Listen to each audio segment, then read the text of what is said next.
Greetings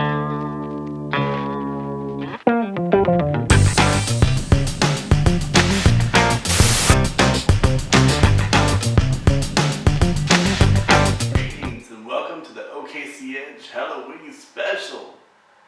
Thank you so much for tuning in tonight. I'm your host. You can call me Popcorn. We have lots of fun planned for tonight, lots of cool artists and musicians. Stay tuned and enjoy some great Halloween fun. Happy Halloween. Ooh, happy Halloween, everybody. I'm DJ Lite Brite. I don't really look that scary, but catch me Halloween night, and I probably will be. I really like to DJ a lot of Halloween events. I somehow find like the craziest Halloween remixes, EDM remixes, funky rock or pop type remixes. I will probably be spinning at somebody's event, somebody's Halloween party. Last year I went down to Bison Witches in Norman and did a pretty wicked type party. It was really awesome. I did like a lights festival. It was kind of like a Chinese lights festival that was their celebration of Halloween. But in the past, I've really just gotten a lot of candy and then had to go to the dentist probably the day after. Yeah, we try to put up decorations and have candy for kids, so it's really a kid's holiday. I mean, I grew up in the 70s, and I remember as a kid that I could be anything I want, and felt like a little pre-Christmas. You can go out and get candy and everything else from total strangers. Used to walk for blocks. Now I see kids today driving in cars and everything else. Halloween to me, I mean, every year that I've been playing music, I've been in bands, we've always had a big Halloween costume party show. It's about all your friends getting together with you and everybody dressing up and having a great time. And, I mean, everybody likes to be someone they're not at least once a year. I mean, come on. You want to try to, you know what I mean?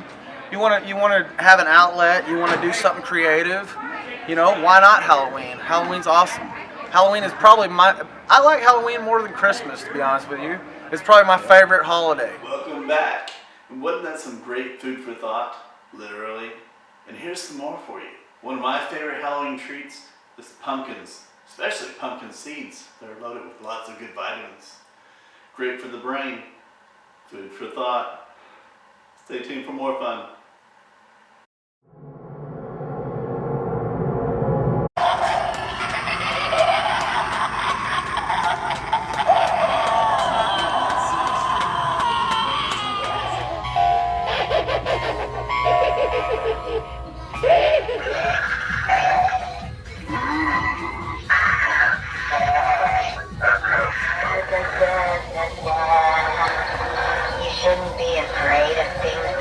Bump in the night. Hasn't your mother ever told you that it's okay to play with dead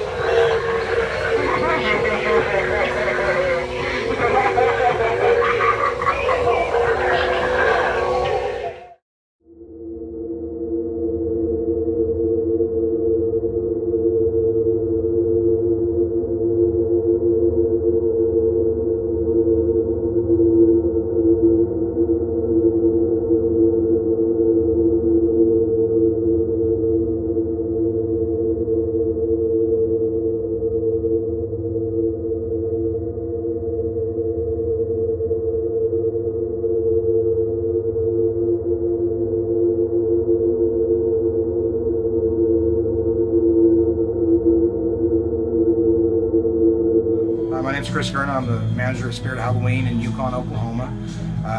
Doing this little web interview for everybody that might be interested in celebrating Halloween and stuff.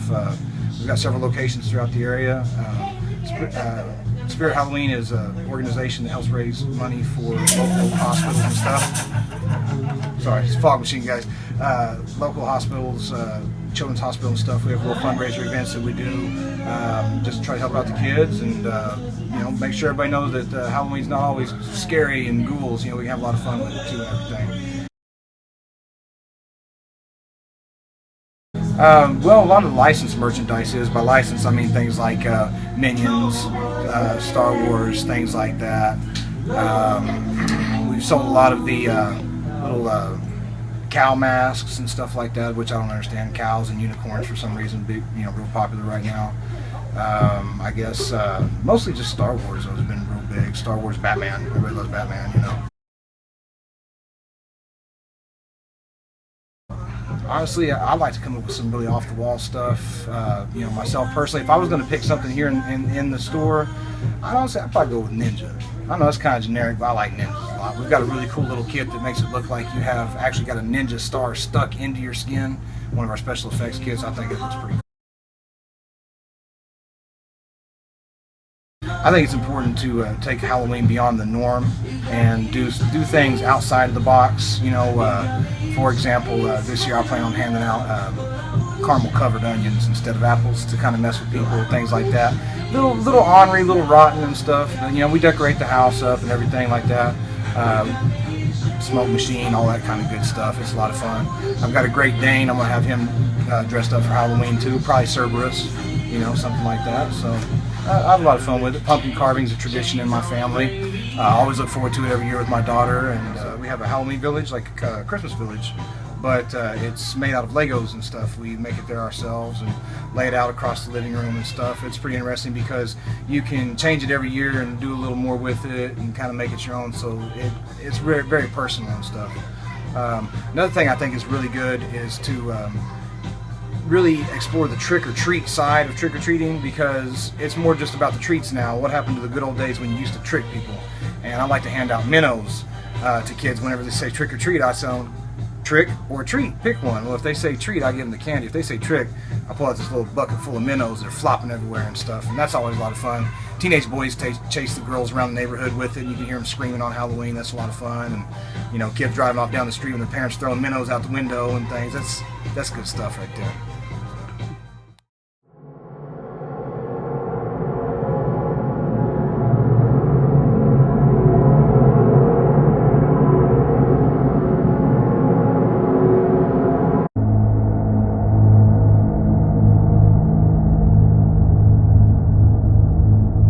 This is Dead Man's Party by Arean Messmer.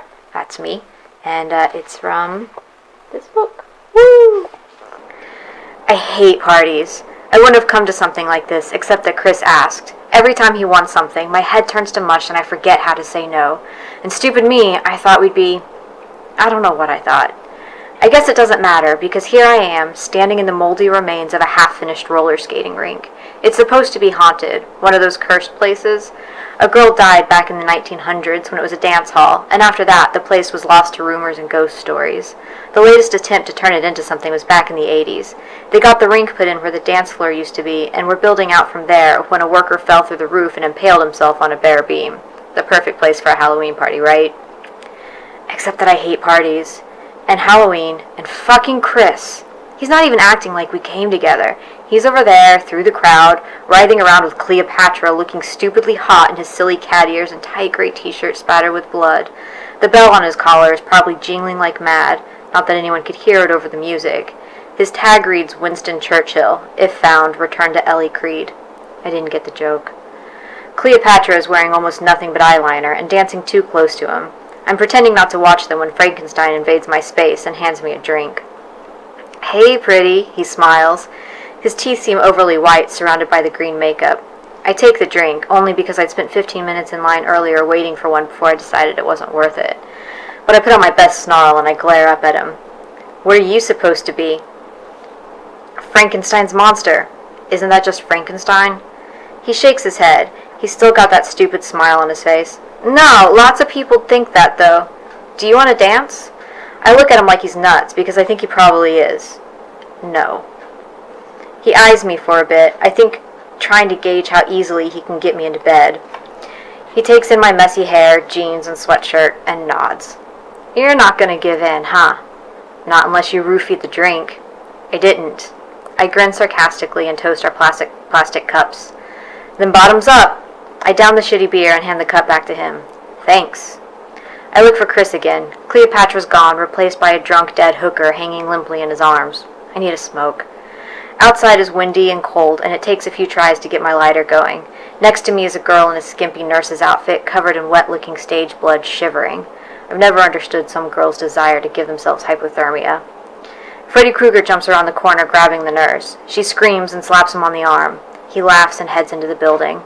She rolls her eyes and smiles, shaking her head at me, like we share some camaraderie now. I shrug and take a long drag. Opposite the parked cars, a guy shambles out of the woods. Like half the people here, his clothes are dirty and stiff, covered in thick red corn syrup. He's covered in blue and purple makeup, making him look pallid and bruised, and playing it up for the people out here. Someone calls out to him, "Brains!" The guy pauses. He tilts his head. He smiles and staggers closer. "Send more paramedics." His voice is hoarse. He stumbles into the nurse and grabs her shoulders. Are you scared?" It's not really a stutter, more like he can't get the words out, like he doesn't have the air or control of his throat. She laughs nervously and looks at me, like I'm gonna help her. Then she tries to pull away, but he doesn't let go of her. She rolls her eyes again, another Freddy who thinks he's clever. "Okay, not funny anymore, let go." She grabs his wrists and pushes, but he doesn't budge. What the hell? I stand up straighter, cigarette in hand like a weapon. "She said to fuck off." He looks at me. The others out here are starting to take notice. They're shifting uncomfortably in my periphery. His smile is crooked, like he can't quite control it. He looks back the way he came. "Coming," he says. He coughs, deep and wet, like when you have the flu and it turns into bronchitis. It's so deep he gags, and something comes out, a spray of red across the nurse's face and chest. "Christ, get the fuck off me!" She screams and shoves him hard. He lets go, flailing back. I grab her arm to get her inside, and I realize that the people around us aren't looking at us. They're watching the trees. So I look too. Like I broke a spell, the other bloody, pallid zombies make a run for us. They run like they're falling, or rather, trying not to fall. Their clothes are torn, sometimes showing so much skin I don't know how they keep from shivering. One of them is dressed like a strip of bacon, holding hands with an over-easy egg. Their costumes are streaked with dark blood. I think this must be some kind of prank. Still, I drag the nurse back inside. She pulls free from me as soon as we're in and runs to a doctor. The music is louder than I thought it was. The bass is thumping so hard that I can feel it in my stomach. Since the sun's gone down, they turned on the battery-operated strobes and lasers. From somewhere, a machine spits out fog-filled bubbles that float and pop into tiny clouds. Outside, someone screams, but I want to believe that it's just something in the music. I work my way through the crowd, looking for Chris, past Frankenstein, the Wolfman, that fucking slut Cleopatra, the dead, drunk hooker. She's leaning against the low wall of the rink. Between her feet is a puddle of something chunky and viscous, like vomit, but darker. It's splattered up her shoes and shins. She looks up at me. She's not the usual Halloween ugly pretty. Even in the swirling colors of light, her skin looks wrong. Her mouth hangs open, dripping discolored drool down her chin. She reaches out for me, and I jump back, running into someone. Chris. Jesus! I want to grab and hug him. I want him to put his stupid arms around me, but he doesn't. He gives me that lopsided smile he always gives me. He gets in really close and shouts so I can hear him. "What's up? You look freaked!" I realize that I did grab him. I'm holding the front of his shirt in my fists. "Can we go? Now? Really?" I nod. He looks at me like he's trying to decide if I'm serious. I make a point to set my jaw stronger and clench my teeth to show I am, but his eyes shift to behind me. They widen. I think about the hooker and I turn around. She's pushed herself off the wall. There's streaks in the puddle where she slipped. Frankenstein is helping her up, trying not to touch her dirty hands. He gets her to her feet, and she's still unsteady. She falls against him. I close my eyes, but it doesn't help. I picture it in widescreen Technicolor thanks to all the stupid movies Chris makes me watch with him. I imagine her digging her teeth in. Blood starts to spurt out of his neck. It pulses with his heartbeat.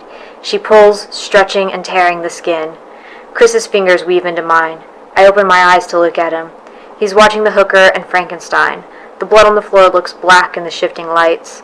I can see other people moving away in horror. I can see the people that were outside pushing each other through the door. I can see the people at the back of the windows banging on the glass. Chris jerks my arm and drags me around the puddle past the hooker. She's digging at Frankenstein's throat, picking things out and putting them in her mouth. We try to get to the door, but it's hard to tell who is safe to be near. There's so much blood, real and fake. The nurse screams as an overweight man wearing a hamburger slams her into a wall. I wonder if she's upset that she's going to die in that outfit. Chris slaps me. The sound rings in my ears, and it takes a few seconds before I can hear him yelling my name. Get it together! We need to find a way out! What about the door? I'm dimly aware that this is a stupid idea. If the door were an option, we would be out of it already. But people are piling up in front of it. They're tearing at the frame and trying to climb on top of each other to get to the little window at the top. The hamburger is getting off the nurse. She's lying on the ground awkwardly, her arms and legs bent like a doll. Bacon and eggs are crawling in through the back windows. As more people pile up by the exit, I start to feel like this whole place should capsize. The hooker crawls away from Frankenstein, still unable to get her feet underneath her and all that blood. I follow Chris. There aren't many rooms: the rink, the DJ booth, the concession stand, the bathrooms, and the skate storage. But the walls are more like a fence. The plaster was never put up. The glass surrounding the DJ booth is cracked and covered in blood. The music keeps going, drowning out the screaming. I decide that I don't hate rap as much as I thought I did. We have to step over a girl in a white leotard, fishnets, and bunny ears. There's a broken pocket watch at her side and puncture marks all over her, like she was stepped on. We get to the storage room, just 2x4s between us and the increasingly awful scene. One time, Chris made me watch a video, some metal band playing a club. Sparks shot out at the sides of the stage and started a fire. The cameraman watched them for a little bit, then slowly started backing towards the door. He got out, but so many other people just trampled over each other. They all looked so scared, trying to get to the exit. That's what it looks like behind me. There are only 2 ways out. The zombies, I know to call them that because of Chris, are crowding in through the back, blocking that way. The people are funneling out the front so slowly, I wonder how it looks out there. Casual, like people just strolling out, or are they spilling out in gulps, like when you turn a water bottle all the way upside down and the air goes up in great big gasps? Then I wonder if there are more zombies at the front, tearing people down as they escape. Chris pulls up some of the floorboards and drags me down with him. The dirt is chilled and damp. I yelp when I feel spider webs tangle across my face. Shh! He puts his hand over my mouth. I wish I could just enjoy the feel of his touch, the warmth and the pulse in his fingertips. Above us, the music finally stops. Now we can hear the screaming and stomping. I cover my ears and lean into Chris. I can feel his heart beating. He puts his arm around me. In the half-light, I can see tiny goosebumps on his arms. Then the screaming stops, and it's just wet gnashing and chewing. Somehow that's worse. We've got to get out of here, he whispers to me. How? A shadow crosses over the hole, casting us in blackness. Chris goes rigid as someone drops down with us. With the light behind him, it's impossible to see who it is. Don't fuck with us, man, Chris says.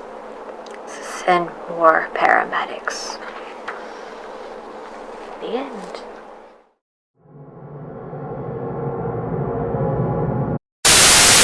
Of reptilian elite that control everything in our country and around the world. And they are cold-blooded. They're usually the people who have all the money in our world. The press doesn't want you to see it, so they cut it out. They cut it out of all the interviews. The shape-shifting lizards. They come from another planet and they inhabit it here and they're taking over. It's spreading. I want everyone to know about it. It's an awareness. Reptilian. The song Reptilian, Killer Strut, is making everyone aware of what's going on. And now presenting one of my favorite local bands, Killer Strut, performing Reptilian. Enjoy. You gotta recognize.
Hey, you guys.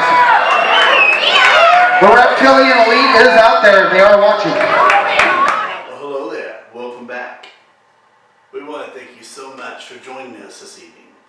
Be sure and share this with all your friends and family. Until next time, thanks for supporting the OKC Edge. Happy Halloween, everybody. Until next year, goodbye.